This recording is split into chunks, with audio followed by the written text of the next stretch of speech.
Si tu nais pauvre, tes enfants seront pauvres, tes petits-enfants seront pauvres, tes arrière-petits-enfants seront pauvres, etc. jusqu'à 6 générations. Et ça, c'est en France, hein. Ça, c'est en France. Ok. On est l'avant-dernier pays de cette étude de l'OCDE. Ok. Il y a uniquement la Hongrie qui fait pire que nous.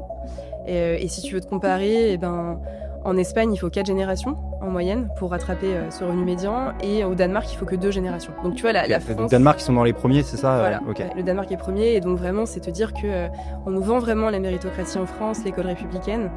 Mais c'est totalement faux. Enfin, il faut vraiment 6 générations pour sortir de la pauvreté. Ouais, ce qui est un problème, quoi, a priori, quoi. On peut se dire, enfin, en fait, même si on a réussi, on peut se dire, putain, j'ai quand même un gros, enfin, j'aimerais bien que le jeu soit fair, il y a plus de, c'est quoi la phrase, c'est à vaincre sans péril, on triomphe sans gloire, quoi. Genre, tu te dis, j'aimerais bien, même si moi j'ai gagné, j'ai un bon métier, j'ai une bonne école, j'aimerais bien que le jeu soit fair au début.